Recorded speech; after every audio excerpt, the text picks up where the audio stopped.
I'll have to remember to get a little salty in this one, and just for Jeremy's sake. At E3, it was so poorly advertised, it actually looked like hot garbage. In preparation for the February release, Deluge. Are you? Is your wallet ready? Oh my god.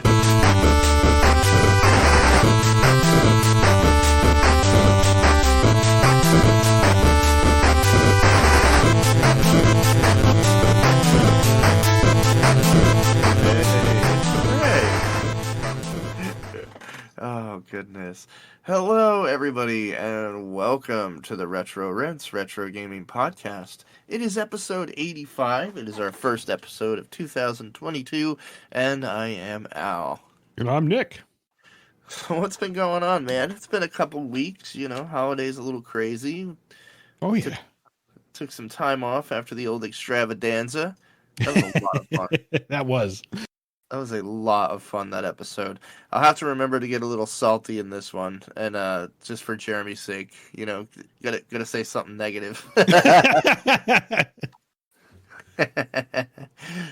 yeah, how was your holidays and stuff? How'd that all? It was good. It was very relaxing. Was able to make up at the cabin, so it was nice to get away there. I love that place. Had some beautiful snowy. I said snowy weather prior to us getting there, so we didn't have to experience it. Other than nice laden snow everywhere. Went on some frosty hikes, but yeah, it was great. Oh, that's awesome. Yeah. It's great when you don't have to drive in it. You can just get there and play in it.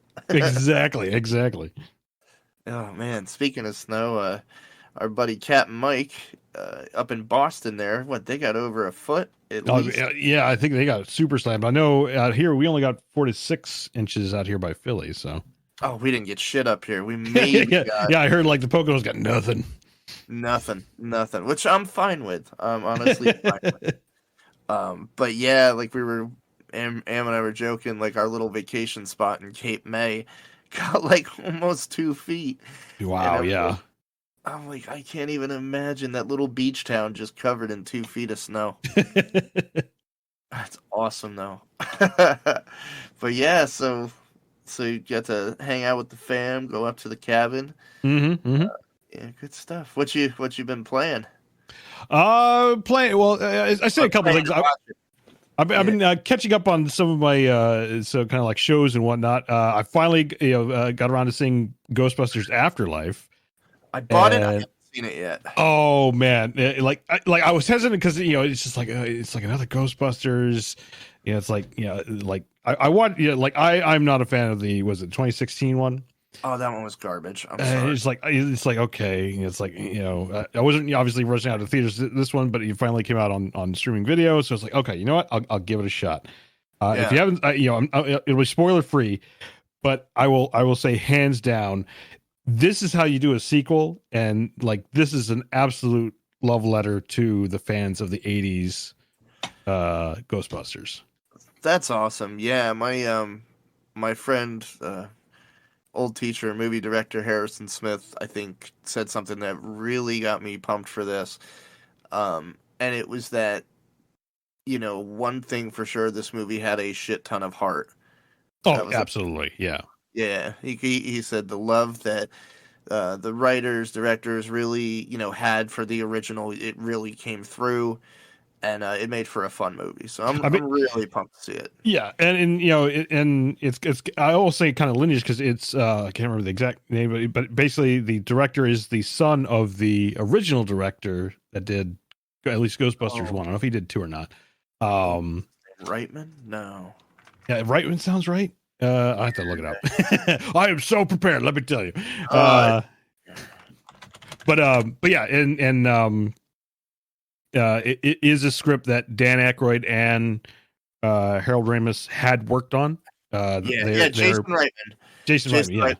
Yeah, Ivan Reitman, I think, is the original. Yeah, Ivan Reitman was the original director of Ghostbusters 1, and I think he did 2.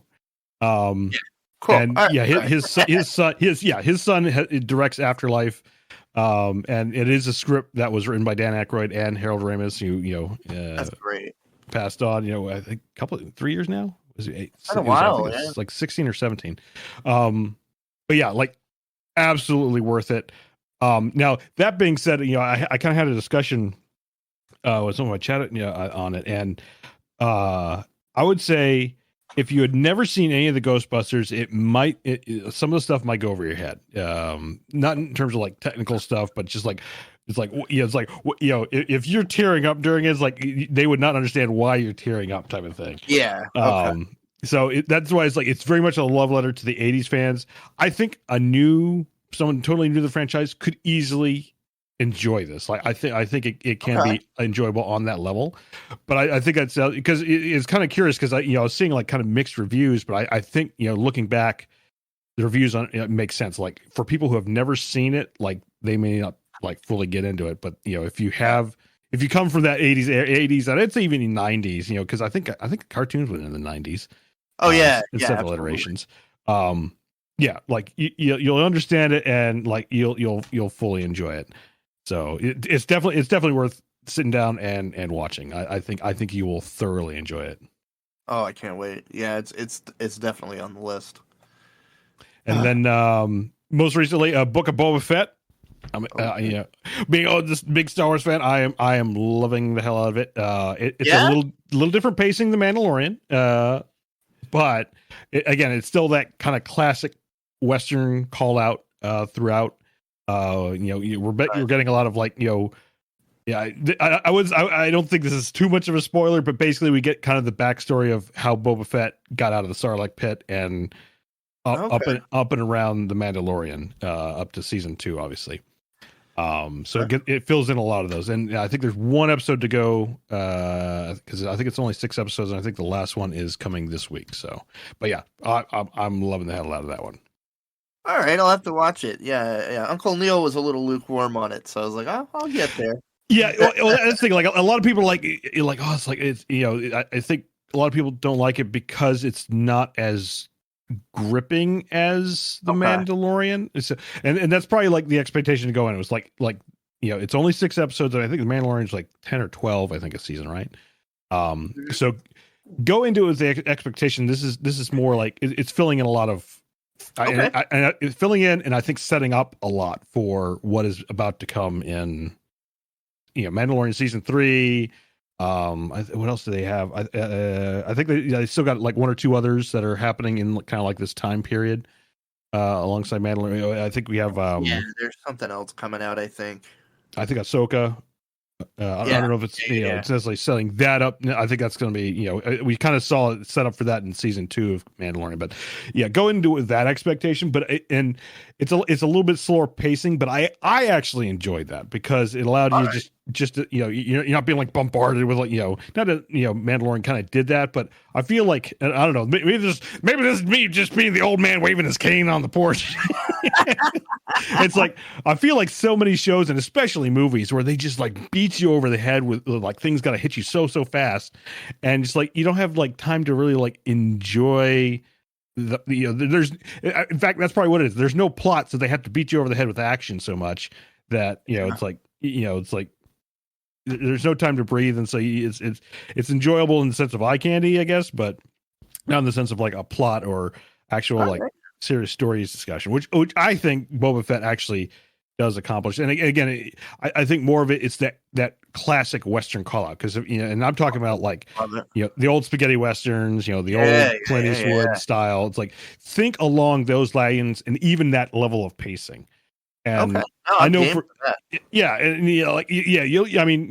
probably enjoy it, but it's like for modern audiences, like it's like I think they have a hard time going back and watching those because they admittedly they are very, very slow paced, but it kind of helps build that tension, helps build the character if you kind of read into the plot line that way. So that's my take on it, at least. So no, that sounds good. I'm looking forward to watching it.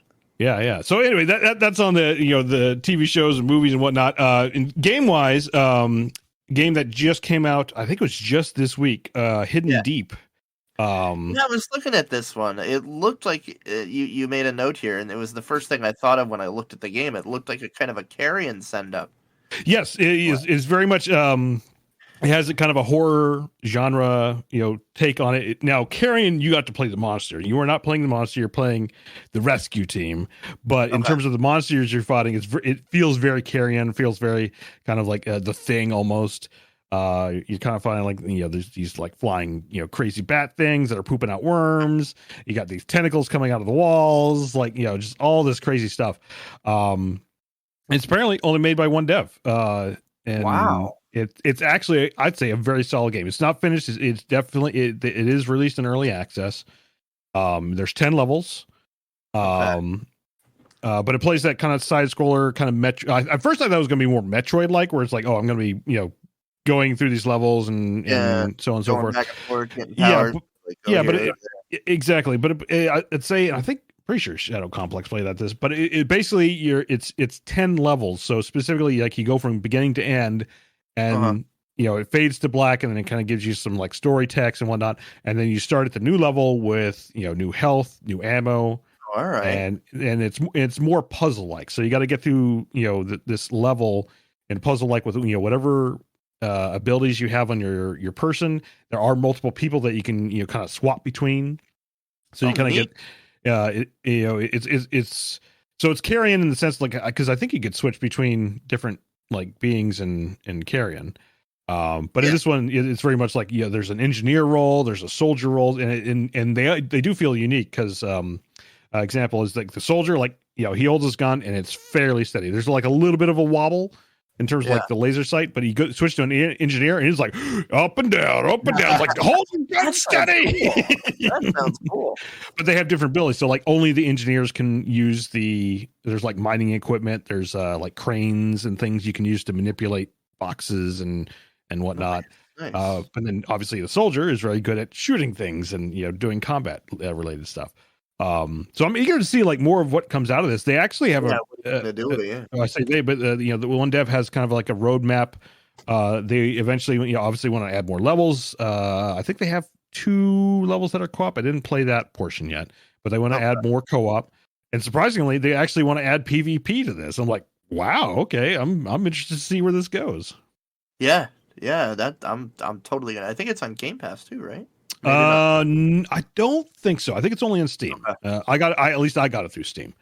All right, no, I'll check it out because I loved what I saw in it, in the previews and stuff. I'm a sucker for that shit, so I was definitely. Oh yeah. But yeah, it's definitely like a great start. I think it's was it $20 or something like that right now. But yeah, cool. for a single dev, I'd say very solid game. I'm eager to see more of it. Again, it is early access, so if you're waiting for a complete game, wait. But carry on. yeah, but I'd say it's a very solid start, and again, we don't get too many of these side scroller style games. I feel we don't really get many of them anymore. I feel no, you're right. I'm definitely gonna check it out. I love a good side scroller, man. That'll never get old to me. Oh yeah. Next one that is on Game Pass that I was playing, Generation Zero. It looked interesting. Yeah, it's kind of I'd say almost a sleeper hit type of thing. Basically, the concept is you're like in Norway or somewhere, and this alien robot invasion is happening, and so you're basically in like, and it's got this 80s aesthetic to it, even down to like the soundtrack is very kind of like 80s electronica. It has like audio cassettes that act as like log recordings and whatnot. And even down to your clothes and what you put on is like it screams 80s. Awesome. Yeah, it's great. And I'd say it's survival light in terms of like all you're managing is basically your ammo and your health. There are kind of like skill trees you can get into. You can play with I think up to 4 people.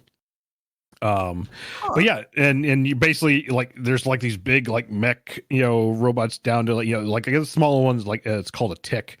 It's kind of like this like little fly buzzy droid looking thing to dogs, and then you have these kind of like man-sized walking mechs up to like these huge they're called tanks, but they're like think like Metal Gear Solid style mechs.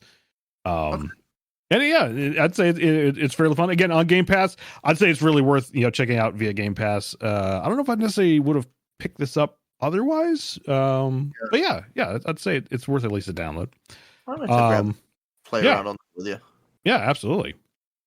And then the last one I was just checking out this weekend This because is a great one, man. I swear. I know this is also via Game Pass, but it is one of the first that we were talking. I remember we talked about this back when I think it was at around E3. They were like, "Come on, Ubisoft, get on board." What is this? And Ubisoft finally got on board with the Game Pass. But yeah, Rainbow Six Siege Extraction. So that's a mouthful.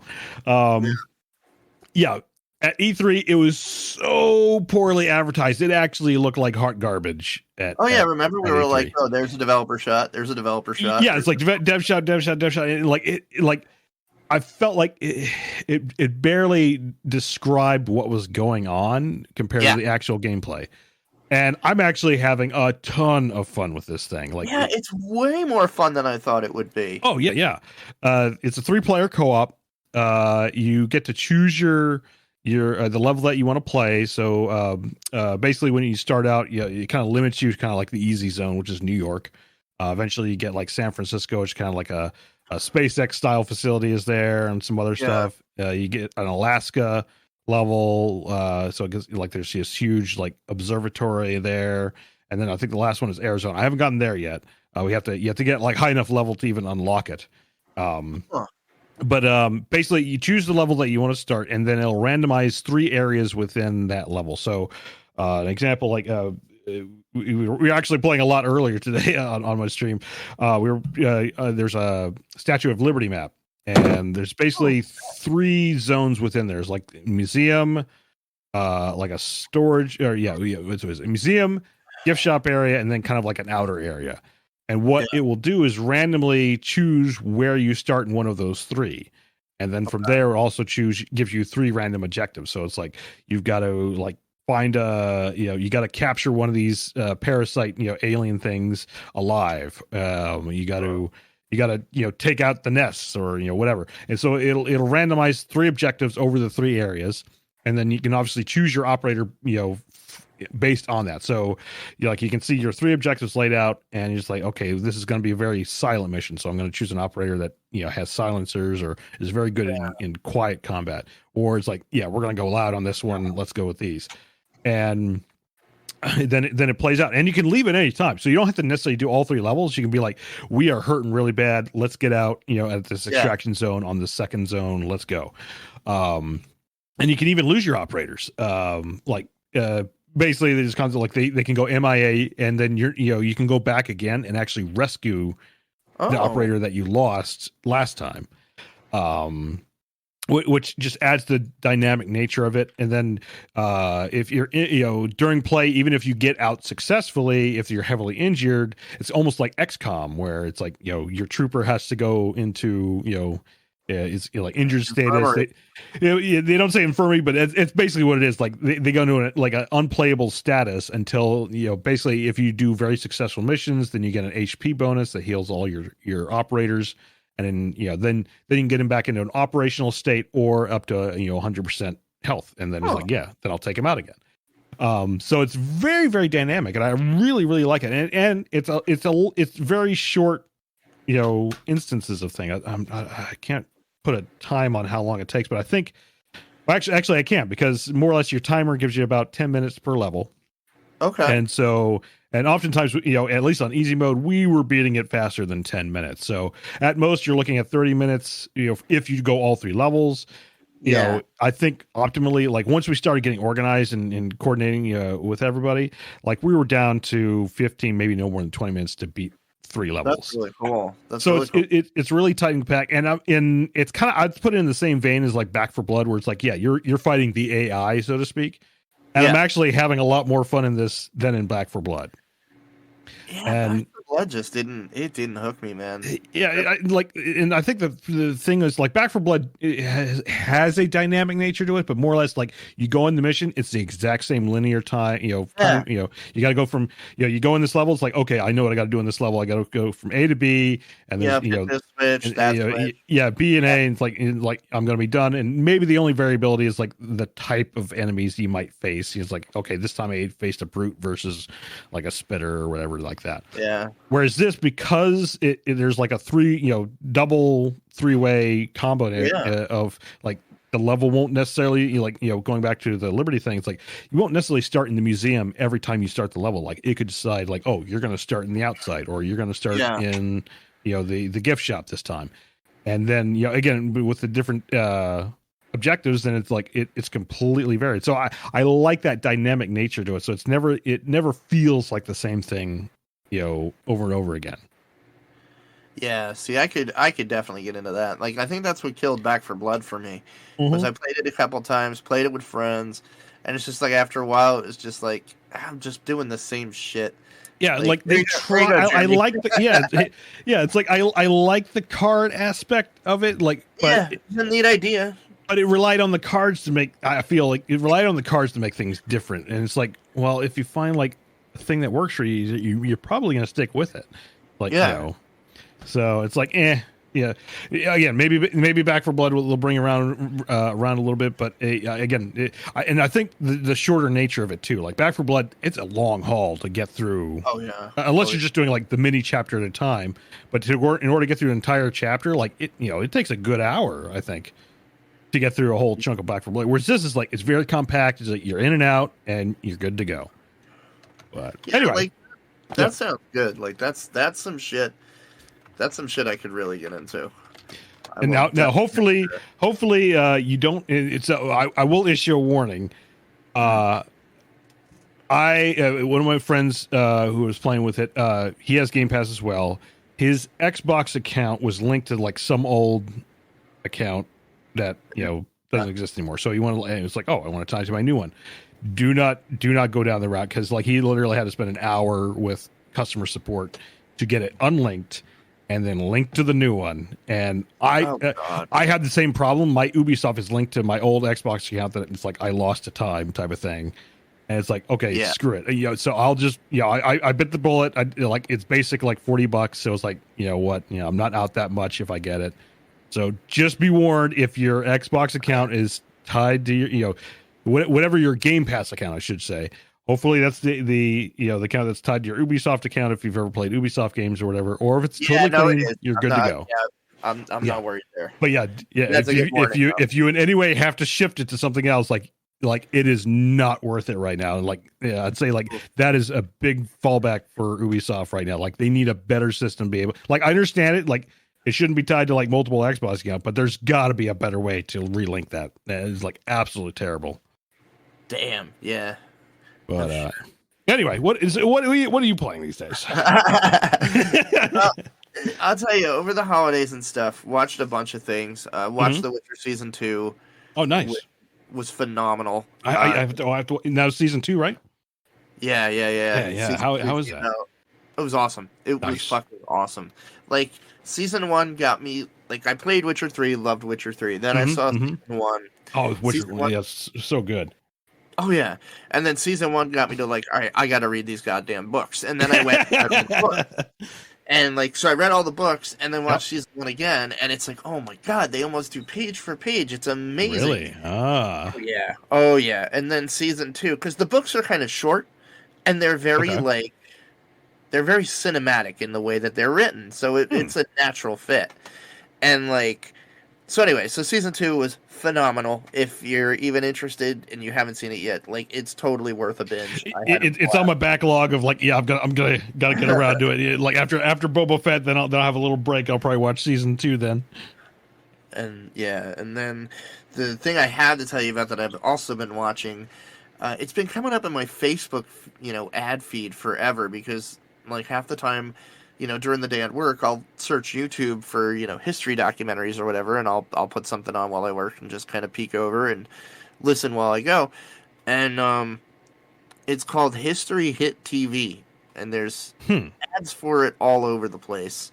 Especially if you start watching documentaries, it's just going to pop up everywhere. But it's a cheap subscription streaming service. They have an Xbox app, so you can just watch it on your Xbox if you want. And it is just loaded. It's 100% like history related documentaries, and it could be some folklore stuff, but they basically separate it by era. Like this is how loaded it is. There's like ancient history documentaries, Roman Empire documentaries. My favorite, which I've been totally lost in for the past week and a half, is the medieval documentary. The medieval period. They have so much stuff. And they also include a shit ton of podcasts that are part of that brand. There's a great podcast that I have been completely hooked on, little 20 to 30-minute episodes of called Gone Medieval. And it'll focus on a certain aspect of medieval times. Like they just did an episode of like celebrating the New Year in medieval England, or how, what was a medieval Christmas like. And they'll have experts on that really know their stuff. And like Friday night, I was sitting there watching a documentary on the Victorian era about like Victorian inventions that changed the world. And it was about the gas cooker, like the gas oven, the first gas oven. And it was wild just seeing like like how it literally just changed the infrastructure of England, like gas power, anything. It was really neat and really fun to watch. And again, the people that they have on that that are like helping narrate or explaining concepts, you can tell they're just so into it. Right. And there was one I was watching, I think it was on it was on like Lord Nelson, like English Navy ship life. And Michael Palin was like the main like interviewee. He apparently after Python just went into like the history deep end and is like a guru of that specific era of history. Pretty wild. But yeah, it's very enjoyable, and I've been having a lot of fun with History Hit TV. If I remember, it was pretty cheap, and for the amount of content you get, like that's paradise if you're into documentaries. I love it. Yeah, I'll have to check it out. History Hit TV. Okay. Lots of World War II stuff, World War I. It's great. And then on the gaming front, in preparation for the February release, Deluge. Are you? Is your wallet ready? Oh my god! Thankfully, some of these I know are going to be good, so I pre-ordered them. But I've been playing the hell out of Total War Warhammer 2. Yeah. I actually have Warhammer 1 and 2 installed because it combines both games into. You can play the Mortal Empires, and you can play any of the factions from any of the games that are out, and you basically like conquer the whole world. Very, very fun. Each faction has its own like story missions. It's an amazing game if you like, grand strategy, especially like with fantasy bent with Warhammer. Fantasy. It's absolutely awesome. I'm having a good time with it. But that's in preparation. We'll talk about that in releases. But Warhammer 3 comes out very soon, so I was like, I better dust my knuckles off and get ready.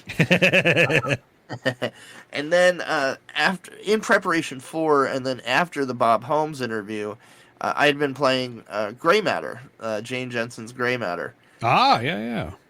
I wound up beating that over the holiday, like over Christmas break. I had so much fun with that, like just the old point-and-click adventure with a fantastic story that I really enjoyed start to finish. It was really cool to see, like, to learn more about the characters and where they really, like, Jane Jensen always goes really interesting with stories where it's kind of like, this could be real, this is based on some historical stuff and some science. It's obviously fictional, but boy, it really could be real. Like, the way she writes and presents it, it's really, really good. Highly recommend it if you're into that old school kind of stuff. And let's see, Curious Expedition 2, I was playing a bit of that. That's like the Age of Exploration game. Really, really good. It's another cheap one, but a lot of fun. Roguelike, not overly difficult. Like, you can play on story difficulty and have no problem beating it. But it's a cool, like, explore, find treasure, accidentally sink an entire island because you stole something from an altar. Oh, dude. It's very Indiana Jones. Nice. Very much so. You would absolutely love it, I think. It's a really, really good game and a lot of fun. And then other than that, my two obsessions lately, one was because somebody at work mentioned it on Monday and I installed it and I've been playing it on every lunch break, and that's Vampire Survivors. Vampire Survivors. I don't think I've heard this. I don't think most people did until last week. But it's Kotaku did an article on this game, and it basically said Vampire Survivors is the greatest 10-minute dopamine drip. And I was like, oh, that's interesting. And it's $2.99. Huh. And it's one of those, like, it's a Castlevania kind of love letter inspired by Castlevania, but it's one of those, like, you know, just walk around. It's not bullet hell, but it kind of could be. But it's like you just walk, you swing your weapon every like 2 seconds, and you kill the enemies on screen. You grab gems to level up, and then you get like little upgrade weapons and powers, and it's basically like how long can you last? Yeah, this is nuts. My longest has been about 18 minutes, but wow. And then you unlock stuff though, like each run, like any good roguelike, you'll get some gold coins, and they can be used to either unlock other characters or upgrades for your weapons. And like there will be like little boss enemies that come out, and if you beat them, they'll drop a treasure chest. And if you grab the treasure chest, it's like a little slot machine. You might get like 3 different things that just like ace you, you know, up into like superpower for the next couple levels. Really, really cool, really fun, and for the money, you just can't beat it. It's the best lunch break game I've played. Like, it's just great for a lunch break. Let's see. I've been playing, since Saturday, I've been playing Pokemon Arceus on my Switch. It is the first Pokemon game I've actually gotten into. Oh. I've tried all the other ones, and, like, I played Sword for maybe a few hours, and I was just like, yeah, it's like, gotta get them all, I guess. And, like, the story just never hooked me. But this actually has a decent story. It has varied enough mechanics that I'm really starting to kind of get it and, like, get the strategy behind it. And I've been having a lot of fun with it. Like, I've probably got 10 hours into it this weekend. And I've really enjoyed my time with it. So I'm definitely going to probably be playing that one to the end at least. And then finally, last one before I forget, this is actually part of my news, so we can kind of kick in with news, and we'll just do that simultaneously. But towards the end of December, Project Zomboid received the long-awaited multiplayer update. Oh. I don't know if you've ever played this. It's been in early access for a few years now. But it's a constantly getting better kind of zombie survival game. And it's one that, like a lot of people are starting to hear of. Like, Danny O'Dwyer over at NoClip, we were all talking about it on the Discord server, like the producer's channel. And Danny was like, fine, I'm going to go check it out. And he wound up doing 2 episodes, like a podcast and then a YouTube video. And he's like, this game is batshit bonkers awesome. And he's right. Like, it is. And so it's like the zombie apocalypse has basically arrived. And you have to survive. And at the start of the game, like, there's still electricity. There's still running water. And you have to, like, start getting food and, you know, get some weapons. And right now, the only danger is zombies, but I can see this getting really interesting once people get involved. But they go all in on the realism. Like, if if there's a horde coming at you, you better fucking run. Like, if 4 of them are coming at you, you're rolling dice if you're going to try to face off against 4 zombies. And, like, like, I'm starting to really appreciate all the survival aspects to it. I like, put it in the notes. I got into this house, and they had a pantry full of canned goods. I was like, yes, fucking food jackpot.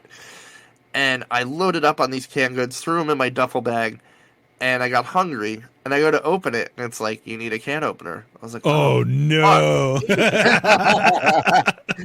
But that's how real it gets. Like, you have a map in the game. That you start with a map, and, like, I had a pen in my inventory, or a pen that I found in my house.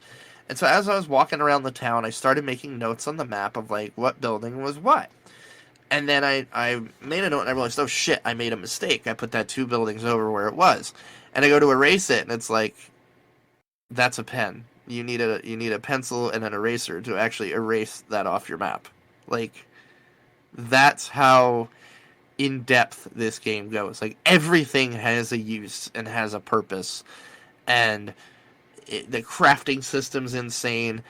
It's one of those. It's pretty quick to pick up, but it's one I could see like, my God, it would take you ages to really understand every aspect of it. But I highly recommend it if you're looking for that kind of game.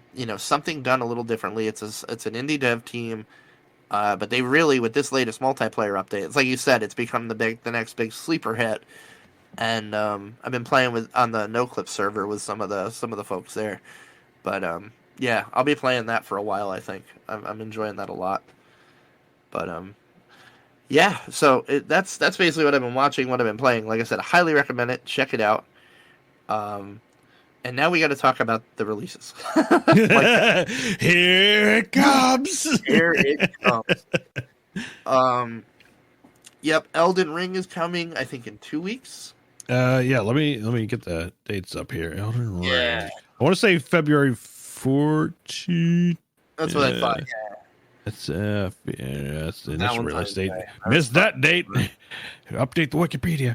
Let's see. Yes, I'm over 16. Thank you. 225. Okay, so 25th of February. It looks like. 25th, okay.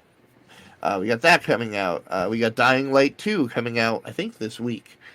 And then we have February 4th. So yeah, that's just at the end of the week. Yeah, that's the big one this week. Friday, yeah. Friday, if you're listening to this podcast later this week. Yes, later this week. You're right. We got Total War Warhammer 3 coming out, I think, in 2 weeks. Like I said, I'm really, really stoked for that. It looks incredible. Lost Ark, which I was in on one of the alphas towards the end of last year. It's a Diablo-style game that has been out in Korea for maybe a couple years now.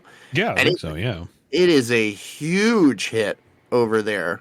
And I can see why. Like, it's got a really awesome class system, really awesome ways to customize your character, but the combat is just so smooth and so fun, and like the world is interesting. The art is the graphics are great, and it's multiplayer, and like it just looks.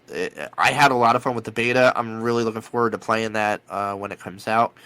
And then the last one I have here, as far as releases, and then if you have any I'll leave you the one up there. I forgot, but Crusader Kings 3 Royal Court, the expansion arrives. I cannot wait for this. I mean, if you're a CK3 fan, you've already got it pre-ordered. So that's coming February the 8th. So like we seriously have every single week of February has something coming out. Yeah, it's nuts. I mean, thankfully I bought the season pass for that like when it came out. CK is my jam, so I'm really looking forward to playing that.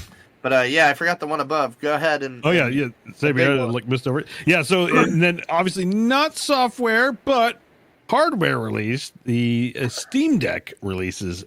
Do we have a date in February? Look at that. Steam Deck release date. What is it? 25th, end of February. So the question I pose is, are we going to see now? Granted, there was a pre-order system, so it's. I think hopefully that will cut down on a little bit of it, but I still expect we're going to see Steam Decks on eBay. Oh yeah, I think if you didn't pre-order, $1 million. Yeah, if you didn't pre-order, you're not getting one for a while. But the question is when are we getting it? Because I mean, I think they said we will fulfill in the order in which we receive. So how soon will we get it? Because I want to say you pre-ordered a day before me. I think. Yeah. Yeah. Because I think you notified. It's like, hey, this is coming. I'm like, what? And he's like, oh, okay, yeah, this looks great. I was somewhere around 24 hours later. But apparently still, they gave me a ticket, so it wasn't we're out. But how soon will we get it? Because I mean, this is the big question. Because I've seen this with kind of other things that are doing this pre-release cycle now. Is that they usually start releasing them in groups or batches, and it'll be the first batch obviously they get it release day, but then it's group 2, 3, 4, it's like you could be looking at later in this year to possibly even next year, months down the road for sure, before you see it. Yeah, and and this is a case of a combination of like chip shortage still a thing, supply chain problems still a thing. So it's like I fully expect we will see scalpers, but probably not maybe on the level of like video card scalpers. But it's like, how long until we see this thing? Well, I'll have to let you know if I yeah, I know. You bastard. Shit. That was releases. Now we got some news, and man, a lot of shit happened since our last man. It's like 2022 kicked off with a whole lot. And this obviously is the big one. Everybody's been has been talking about it pretty ad nauseum, but Microsoft bought Activision Blizzard in a move I don't think anybody saw coming. No, like I mean, it looked like Activision Blizzard was just like spiraling to the drain, the way it was going, and exactly. It's like, and I firmly believe like this buyout would not have happened had Blizzard been / Activision been tanking as it had. Absolutely not, because it wasn't. Microsoft doesn't buy unless it's worth the money. So they tanked and Microsoft came in. They bought them. It's already become apparent that once the ink has dried and the acquisition is complete, Bobby Kotick is out the door.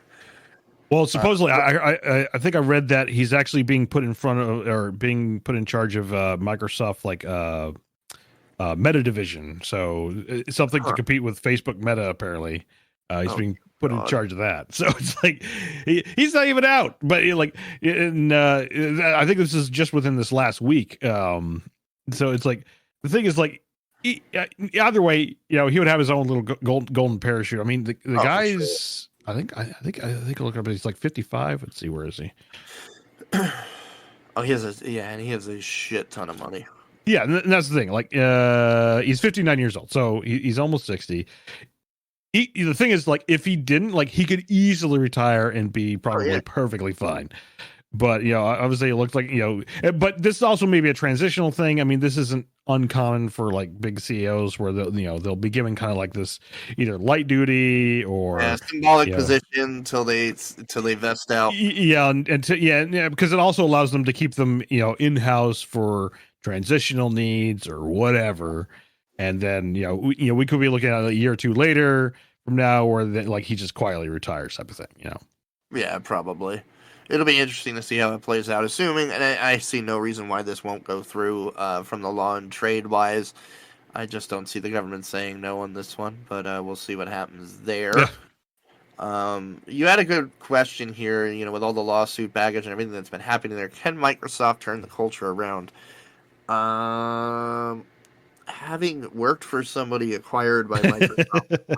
Yeah. I feel like it depends. Like, I know people that have worked for game companies that Microsoft has brought into the fold, and Microsoft for those game companies tends to be very hands-off. Like, you just keep doing what you're doing. We don't care as long as you're making money.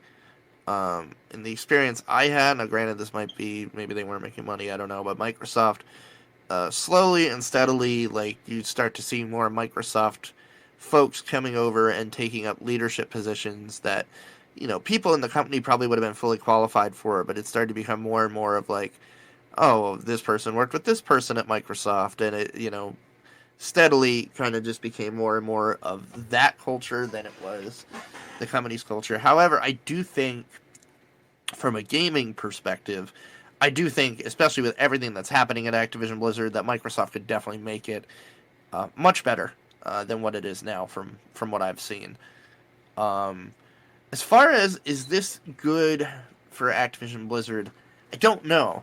But what I can tell you is that it's very good for fans. Now, I know, like, the first argument is like, oh, that's less competition. How is that good for fans? Well, it has to do with how Microsoft has traditionally treated developers, independent or otherwise, who are interested in working with intellectual properties they own but haven't done anything with. Activision Blizzard has been notoriously hostile in the sense of like I've seen developers like people that we've talked to on this show that would love to get their old rights to like Quest for Glory back, which all the Sierra catalog, Sierra Online, King's Quest, Space Quest, Police Quest, was owned by Activision Blizzard through like multiple acquisitions, and this company gets bought by this company that eventually Blizzard bought out. They own all the Sierra catalog and all the intellectual rights, properties to that. Microsoft has traditionally been very cool with like, if someone like the Coles approached them and said, "Hey, we created this game and we'd love to make more games in the, in that universe," Microsoft tend to be very open to that idea. So I think for a lot of the properties, and seriously, look at the lesser known properties, aside from Call of Duty and all that shit, like look at the lesser known properties that Activision owned over the years. Like that's all in Microsoft's pocket now, and they can do a lot of stuff with it. So I think we're going to see a lot of things that people have wanted to see for years that Blizzard just didn't want anything to do with because it wasn't Call of Duty money printing machines. And I think we're going to see some stuff finally come back. So I'm really excited about that prospect. Yeah, I mean, along those lines too, like I think traditionally, like Microsoft also hasn't been in the habit of like necessarily closing down studios for the most part. No, they're not like EA where they kind of swoop in, and unless you're like BioWare or something like that, like they don't like kill you off and just you become part of the mothership type of thing. Poor Richard. Yeah, I know, right? It's just like, but like again, they like you said, they like to let their studios kind of do their own thing. Obviously, we're not saying they don't step in at all, but they it's like they understand it's like you are the creative experts, so to speak, and we'll let you do your thing. We it's like you are making the product. Like we are not here to necessarily interfere. Yeah, so I'm excited. This next one's you though. This looks interesting. Indeed. So, getting back to as always, I am the Star Wars fan. 3 new Star Wars games are confirmed to be in the works. We are getting the sequel to Fallen Order. I've got to get around to playing that. I think it was free on Twitch. If it's still out there, I got to get around to playing it. I know I put it in my EA library. I'll probably play that soon. Really good. Yeah, I've heard really good things. I've seen like kind of little clips about it, so it's more to fully experience it. But yeah, it's like more of that. There is an FPS in the works. It is not a Battlefront 3. I know that I was watching kind of like various threads and whatnot. Like a lot of Battlefront community was like, "Ooh, FPS. Are they gonna make Battlefront 3?" Or like, no. This seems to be something else. Yeah, I don't know if it's necessarily story based. We just know it's an FPS. That's kind of like all we know so far. And the third one has really piqued my interest is a strategy game from the devs who made XCOM. Yeah, Firaxis, I think. I think it's it's the newest one. I think that is still Firaxis. Yeah, XCOM. Yeah, I think you're right. But yeah, am I pumped for that though? That is an idea I can totally get behind.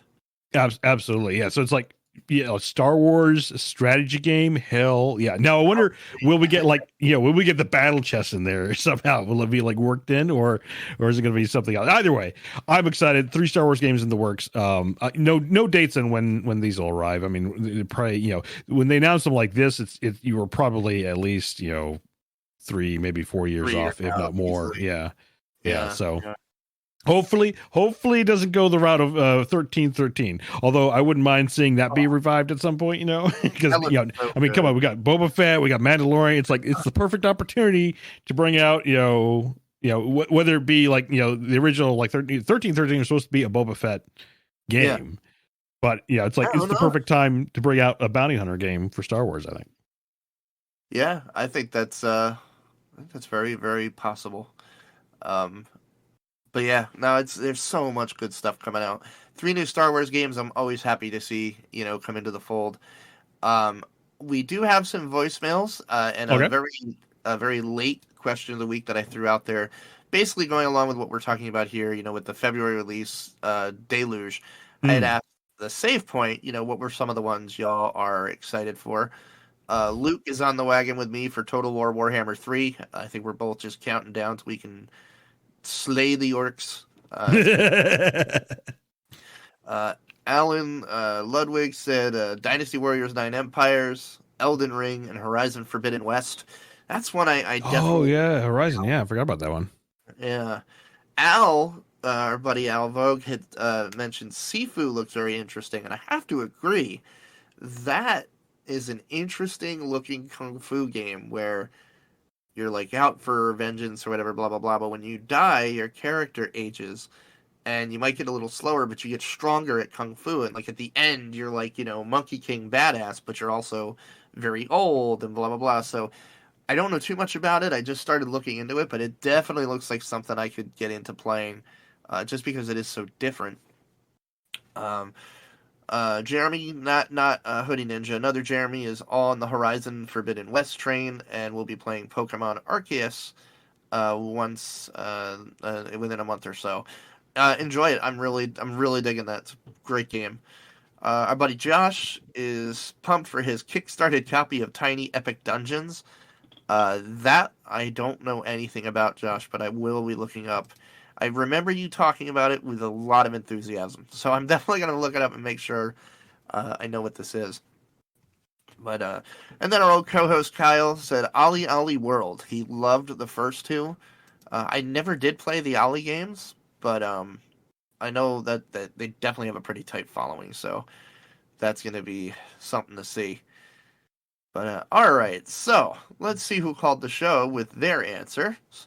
The voicemail number is 610-810-1654, and we'll play the first voicemail now. We have two. What's going on? Fred's back. A little chilly outside, yeah. But at least the snow spared us, huh? Captain Mike got the snow. He's Mr. Winter. He's Mr. Chill. So let Mike have all the snow and have this cold too, because it's not for me. It's not for me. Nope, not for me. Bring on the heat. It's warmer weather, so I can enjoy myself. Anyway, huh? How about those Bungalow Bengals, huh? Unbelievable. See, they should call me Swami. When Matt said that he put 600 cha-chingers in his pocket yesterday at the casino, I said it right away. Put it on the Bengals, Matt. Put it on the Bengals, huh? Not only would Matt's team be going to the Super Bowl, which they are, but he'd look at all the cha-chingers he'd have in his pocket jingling around while they're This going is the to Matt Super Bowl. that was on the show last time. Matt, he didn't listen. But anyway, that's another time, another place, and anything else. So, anyway, man, could be back on phone mic. I'll call it a phone mic. Yeah, how's that? The phone mic. What's new? What's new, huh? Hopefully everybody's doing well. Hopefully the new year is going well for everybody. I know it's still young. It's, it's infant stage. There's not much has happened, but, hopefully these guys are having a good time. Gaming and having a good time, yeah. So anyway, I guess we're talking about games we're excited about coming out. No, I don't even know, man. My backlog is so bad. I don't Still know. playing Fortnite, Fred. I'm being excited because it's like I just really want to start playing games I already have, and you just keep piling them on. Here, buy this, and here's another one, and here's another one, and another. You can say no, Fred. Hard to keep up with these games, man. These young kids haven't made where they have time to play. Us old people, we don't have time to play. We got a job to do. When you come home, you're making meals, entertaining kids, and driving here, doing this, doing that. And it's tough. Yes. Very tough. I told myself I was going to get excited about this new Pokemon game, and now it's all the chatter is online. Pokemon, great. It's good, it Fred. Probably is great. It probably is. And I have bead sweats rolling off my head, telling myself I'm not going to buy it. I'm not going to buy it because I'm still trying to finish this Paper Mario origami thing. The Frozen Dragon. And I kind of ran into the holidays and put it down for a while, and I haven't picked it back up yet because there's just, I don't know, there's just way too much to play. I don't know. It's like an avalanche, a snow avalanche. So yeah, I don't know. That was probably a depressing topic on my part, guys. I'm sorry, but yeah, I don't know. I got to hit the brakes on buying these games. Plus, I have Game Pass. Game Pass saves so much. Here's another one. Here's another one. I don't know, man. I'm like bombarded with games. I guess I should be thrilled, though, right? Well, I am thrilled. Anyway, I better hang up. This thing's going to beep soon, I know. good talking to you guys. Keep up the good work. I love the show. And Fred hit the 3-minute mark. I wonder if this next one is him, and we'll just lump it all. Just finishing it up. I was mere second. The one goal. Here we go. On to 2. So as long as I'm on 2, I might as well keep rambling, right? I mean, why not? Rambling away. So it's early. It's, I don't know, about 6:40, I guess, p.m. Eastern time. So I'm going for the Rams. So if the Rams win, nobody can say that was a fake on my part, because I'm actually giving you the time. There's no way the game's over yet because it just started. So I'm rooting for the Rams. Bring on the Rams. The Bengals and the Rams. Let's go. That'd be a good Super Bowl. Yeah. I keep feeling that because I should be telling you guys I'm excited about a game coming out. But I'm just. Should I be excited about a game? I don't know. It's tough. It is really tough. Really tough because. Yeah, here's the other thing that happens to me. I'm going to bring this up. I give in. I buy these games when they first come out, brand new, put down to $60 to $65. I'm more than happy to support the developer. Don't get me wrong. And I don't play it. It's just on the backlog. And I finally pull it out of the backlog, blow the dust off, wipe it off and everything. And you look online and it's like, the game's on sale for $15. I'm like, I could have bought this for $15 and started playing it now. Why did I pay $65 to have it sit in my house when I could have waited and paid $15 and played it now?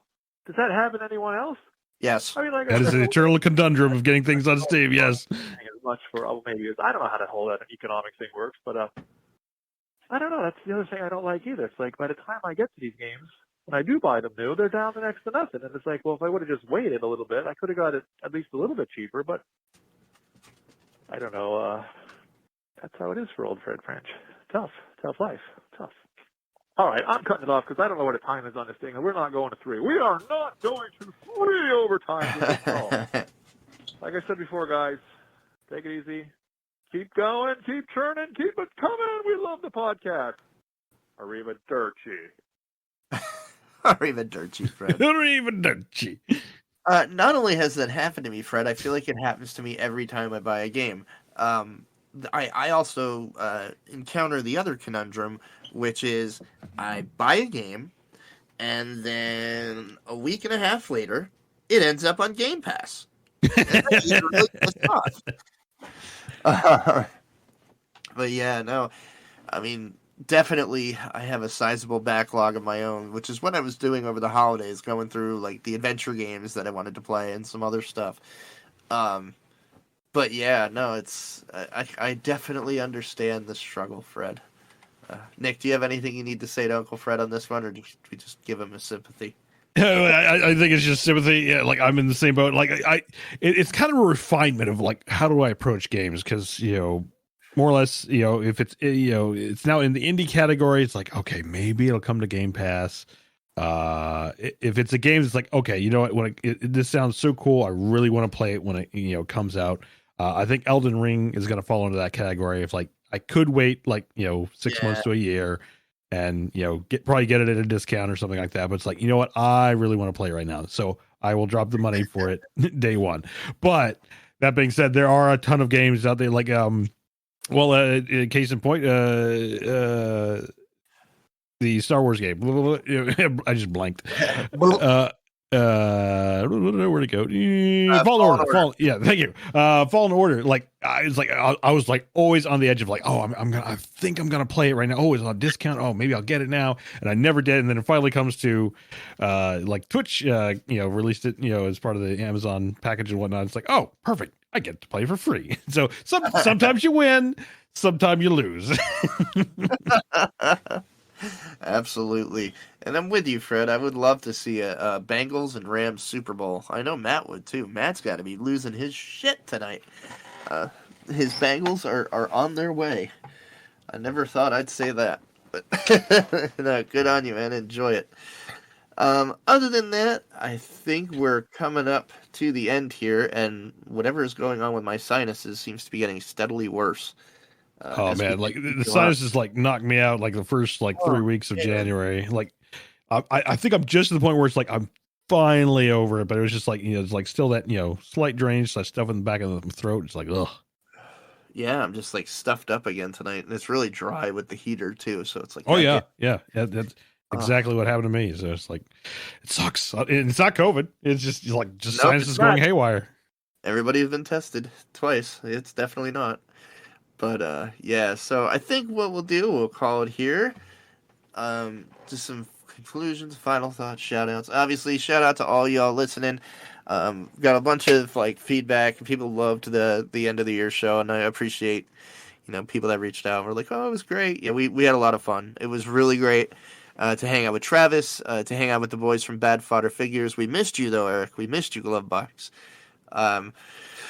And yeah, definitely got some interviews lining up. I'm still playing the phone tag game with Richard Garriott to get some dates set up, but I know he's super busy. We'll figure something out. I'm really excited. I don't want to say anything until it's scheduled, but somebody who played in a full motion video Sierra game that was one of my favorites that I streamed for Extra Life reached out and said they were checking out the podcast. And I loved the comment. I really, if I remember correctly, it was, and I really hope this isn't one of those podcasts I should have been on already. And I was like, oh shit, let's get them on. So yeah, I'm really, really looking forward to setting that up. That should be a ton of fun. But other than that, God, can't even shout out the BadFodderFigures anymore. Oh, God, I missed that show. Get back to it, guys.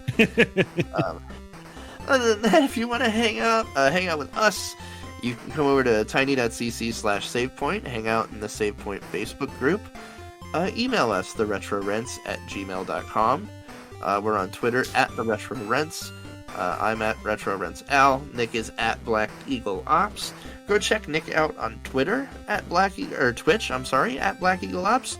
He does great little streams and game streams, watch party streams. You got a great community over there. Everybody's so fun. And I think other than that, anything else you want to finish up here, Nick? Anything you're promoting? Anything you're doing? No, I think I covered about everything.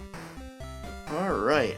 Well, then that will end it for episode 85, and I am going to find something to squirt up my nose so that I am not, so that I'm at least able to breathe when I sleep tonight. That should be fun. But other than that, we will catch you next time on the Retro Rents. Hang out in the Save Point for all the latest news. If you enjoyed the podcast, please give us a review on whatever venue you're listening to. Those 5-star reviews really help us out and help people find the show. Other than that, till next time, have fun, play games, and don't be dicks. Peace. See ya.